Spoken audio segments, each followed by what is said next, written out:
below zero hits us in life. Built for the cold, you say that ain't right.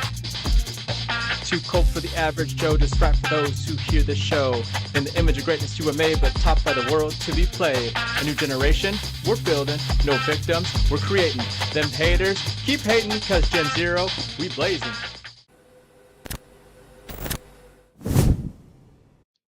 You ever have those feelings where you just feel so suffocated by life and everything going on around you that it just leads to just massive sadness, depression?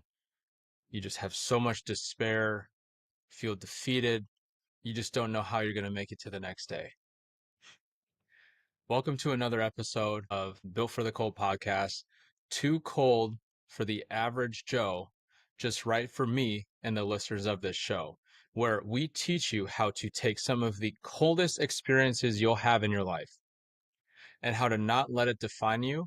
And even though you may feel victim at a certain time, it doesn't mean you have to claim victim. It doesn't mean, oh, woe is me. Or should I say, oh, Joe is me in my case, right? And I want to share with you today different times in my life. And I don't know why I chose black of all things, not to be in another somber mood of like, oh, like look at all the stuff that happened. Sometimes I think black is pretty cool, actually. But however, that aside, right? Things that happen to me that cause so much of these feelings, right? These are the D's that sometimes can get us so deep in our own thought that we wonder if like, is life even worth it? There's been multiple times where not only did I attempt, but I also heavily considered taking my own life. I'm so grateful I'm here. I'm so grateful I didn't let the devil fully take me off the deep end to the point I just thought my life wasn't worth it. But there were some very, very hard times. You've heard a lot of podcasts up till now about different things I've gone through, from like, diagnosis and disease to death all over the place, massive financial debt and struggle. Right? There's a couple more to share as this season comes to a close. But I want you to know that if you've experienced any of these things, and if you feel like you want just someone to talk to help you sort out like what to do, I am no counselor, I'm no expert, I'm no therapist.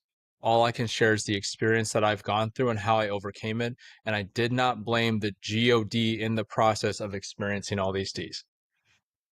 Because when I was in high school, I felt like I had very limited resources, obviously financially. I had fairly strict Catholic parents. Like I grew up the oldest of six, so I know just kind of traditionally in a lot of these families, the oldest gets the brunt of everything, and I felt it.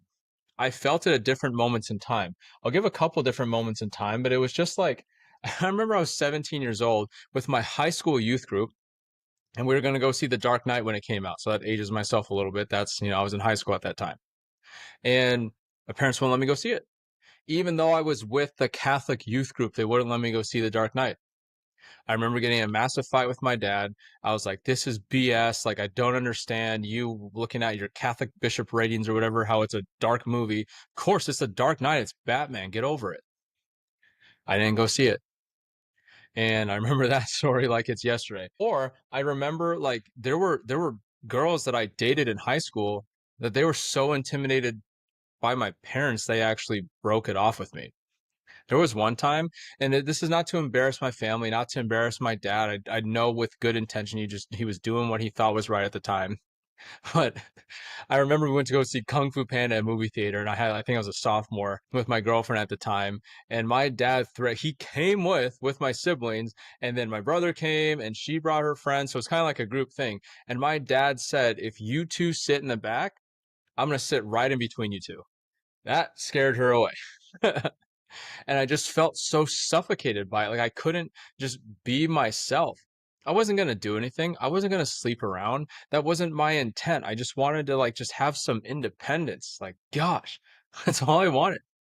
And I couldn't have it. There was another girl too that explained like one time to me, it's like, my parents are really intimidated by your parents. I don't think this is really going to work. And I just felt so restricted to the point. I remember a moment in time at 17 years old, right? This was the first time where I really considered like I just might need to just take my own life. It's not worth it. No one recognizes what I'm doing. No one even cares. Family doesn't care. Siblings don't care. They're doing their own thing. And at this time, one of those girls broke up with me, only for, I think it was maybe a couple weeks later, just with another guy. So whatever. That happened. I had given my life to basketball. Right. All my spare waking hours were toward practicing basketball, studying basketball, but I didn't have the resources. I didn't have the trainers. I didn't have the AAU experience. I didn't have all these reps actually playing game speed, which is very hard to compete with a lot of high caliber athletes. Remember our high school, our basketball team, my sophomore, junior, and senior year won the state championship at the highest level. A few of them played Division I, some played in the NBA. So that was the basketball team I got cut from. And home life just sucked with my parents. It was horrible. Like I literally would avoid home and I would do every activity at school just to avoid going home. Even just like the restriction of it. We didn't even have like iPhones back then. I had a flip cell phone, didn't even have the internet. And they had this rule where once I got home, I had to put this phone that I had on like some stand by the kitchen table. Couldn't take it into my room, couldn't take it anywhere just to text my friends. And even just a simple rule like that, I just felt so restricted and limited as a teenager. I'm kind of like, give me some freedom. This sucks.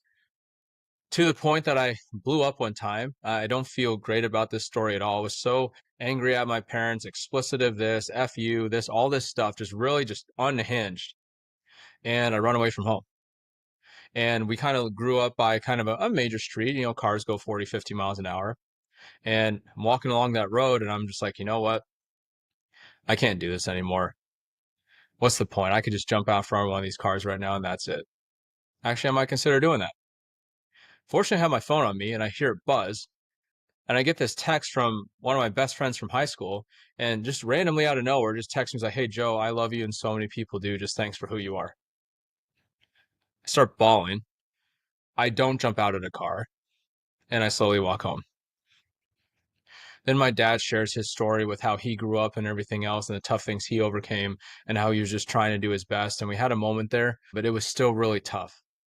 I didn't understand a lot of things. And it was so bad at home that part of the reason I went to Marquette, not the full reason, why I went, whatever it was, like 1,000 miles across the country, completely away from home, was to finally feel freedom I never had. Right. So that was one of those moments in time that I got through it. Thankful for the support system I had, even in friends I didn't realize like cared about me that much in that moment in time. I really still believe to this day that was God telling her to send that text to me. At 19 years old, I shared this already in the death podcast, but between two aunts attempting suicide, one was successful, my grandpa getting cancer. At that time, I was with a girl for about 3 years, ended that serious relationship. She thought we were going to get married, and I thought so too until she started making fun of my dreams and the success I wanted to have in business. So I ended up cutting that off. That was a pretty nasty breakup. My best friend, who was one of my coaches in the business I was a part of, he died in a motorcycle accident at 24. Again, I already know I shared that story. And obviously all the financial struggles you guys heard of in one of the previous episodes. That was another time where I don't think I wanted to kill myself, but it was hard. It was so hard. I was in a massive depression, massive despair, felt so defeated. Who became my girlfriend for a long time and eventually my wife, was there for me. And it was always just that like one relationship, that one friendship that just gave me hope that as long as I went to bed and woke up the next day, it was going to be okay. And I can't thank T enough for that time because she just helped me through that and was there to hear all my emotions and me processing things. But I also had to perform in school. I had to perform my job. I had to perform in my business. So I actually kind of really didn't deal with a lot of those emotions until I was 27 years old seeking therapy, right? Even go to 2017. This was after about 4.5 years in that business environment. And I didn't have any friends in college. All my friends were like my business peers and coaches because we were just doing everything together. Like on average, just to give you an idea, like I was doing like 30 to 40 business presentations a month outside of school, outside of my internships, outside of everything. And so I had no time for anything else. So I just had constant relationships and they became my friends. Right. And so when we split from these business coaches, because there was actually some illegal business they were doing that I found out that I wasn't going to stand for, it turned into lawsuits later on, all this crazy wild stuff I'm not going to get into right now. But when I felt that coming, and I actually felt it internally and left that environment before all that went down, that split from the business coaches, that was tough. Not only were they like abusive and manipulative, which later we chatted and apologized for everything, which that was a lot of healing that was done, but abusive, manipulative, turned T against me.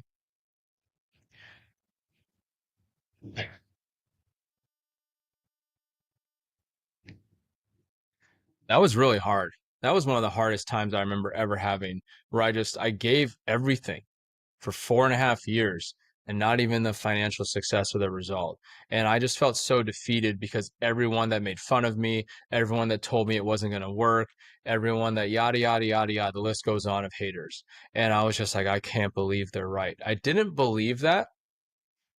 I didn't believe that they were right. I just felt there's something wrong here and I'm still going to be successful, right? Maybe they were right about the coaches I was with, but they weren't right about me becoming a success because they made it personal. They told me I wasn't going to be a success, not just my business, that I wasn't going to be. And even T's family, I pray for them to this day, but T's family, and just for whatever reason, just made up in their head that I was not a great influence for her. Her friends actually decided this too, that when T chose me and to help support my business, even though she wasn't really involved, like she just supported me. She lost her best friends over it in college. They all of a sudden just were thought I was too intense, didn't like me or whatever. So she chose me over her friends. Then she chose me over her family because her family stopped inviting me to. I went for like one Christmas and one Thanksgiving, and that was it. And I was never invited back again. They kept inviting her, but I was never welcome. To the point I remember my junior year, because I didn't have anywhere to go for the holidays, Thanksgiving and Christmas, I actually just stayed on campus because that year she did decide to go home, spend it with family, but I wasn't invited, even though we were dating. I don't know if you've ever spent like a Christmas holiday by yourself. I don't wish it on anyone, but if you ever have to go through that, just know that God's with you. I didn't blame God. Again, going back to the whole theme of this whole thing, I didn't blame the God for the D of despair and defeat that I felt because I knew I was going to make it a story one day. And I knew that I was going to use this as a reason to inspire people, to help them understand it doesn't matter what you go through, it matters who you become through it. And during those really tough times, that ended up being not just like not invited to whatever holiday, 7 years of no contact or communication with T's family. And it was just us two for 7 years. That made it very hard, right? It made it very hard on us, right? We weren't on the same page on a lot of different things because of how to deal with family and the stress of friends and all this type of stuff. And even just with like how our business coaches pinned us against each other, it was really hard a lot of the time. We fought a lot of the time. When people wouldn't be able to tell, we seemed happy on the outside, but it was very hard. And during that time, because of just where we were financially struggling, all these different things, right? I had ongoing suicidal thoughts where I would legitimately, I'm just gonna be very real. I tried to suffocate myself and she wouldn't let it happen. And I got so mad at her for not letting me just do it because I just wanted to disappear. I wanted to just like, no one accepts me, right? The business coaches just told me, and this is like all this, and I'm still like, working full time, doing businesses, all that type of stuff. This is going on in the background. I had to just forget about it and then like perform at work all day. And from 19 to 27, every couple years, I just had these very massive depressive thoughts, despair.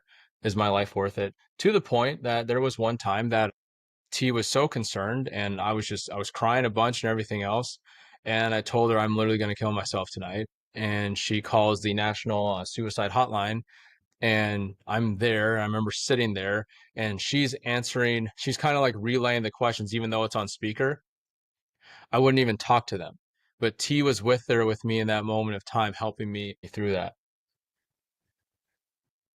even to the point where we got in so many different disagreements and arguments about like her family and how we were going to mend things and everything else, because we're looking at, we're engaged at this point and going to get married, and her parents still don't know and her family still doesn't know because there's so much dysfunction. That's her story, like grew up abusive background, all that type of stuff.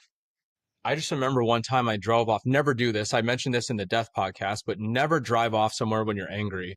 And she jumped in her car and started driving after me because she was afraid I just needed to cool off. But I actually almost flipped my car. I remember going up this up ramp and just like two wheels came off the ground. And like, for some reason, it was like God just kind of went like, oh, no, I'm going to put that back on the ground. You're not going to die tonight. And at 27 years old, that's when I knew I needed help. And that started my journey of therapy. That started going to multiple counselors just to get all of it out. The business coaches, the anger of, just T's family, the financial struggles, the people making fun of me. I would be lying if I said it didn't bother me. I didn't let it define me, but I kind of just tossed it aside because I had to perform. I also didn't know all this anger stuff was because I had mood swings because of my sleep apnea at the time too. I had no idea. That was a recent discovery, but they said how long it could have gone back. And I'm like, wow, that kind of makes sense. So again, 19 to 27, just bouts of extreme depression, despair, financially, business-wise, into my early, college adult years. As I mentioned, everything that I was doing in those side businesses for 4 to 5 years to literally have no financial success to show for it. Just constantly feeling defeated, just wanted to take my own life. But all I told myself was this. Just make it. I really wrote this down multiple times in a journal. Just make it another day. This too will pass. And what did I do? My biggest regret is I did not feel. I felt it, but I didn't feel it to deal with it. And I also, for a lot of it, I wouldn't say I blame God, but I didn't necessarily seek him out either. And that's one of the biggest things I feel would have helped me a lot more deal with things inside, right? And different spiritual counselors and therapists helped me to rediscover God, right? Through a renewed faith and everything that I started to have once I was baptized in 2020 and everything else that started to change. But this number 3 helped me get through everything.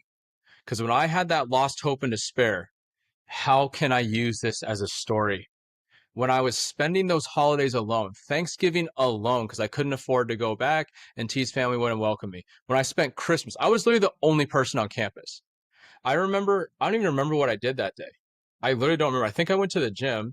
I think there was one gym open. And then I came back. I remember walking by myself back to campus. There was not a single person on Marquette's campus for Christmas. And I got to my dorm, or not dorm, but my apartment at that time, and just cried.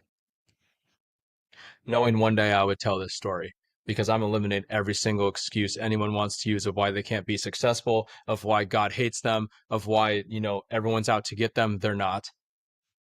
That's your own mind messing with you, right? Until you realize that, you're never going to find that deeper purpose for your life that's going to awake you to things that you could actually pursue and ways you can actually help people. If you understood how to use your life as a story to eliminate people's excuses so you can actually live out something that gives you so much energy, you wake up every day excited to help people with purpose and energy that the universe will bless you with. That's my story of overcoming severe depression, despair, and defeat. I hope it helps you. And I'm excited to see you guys on the next one.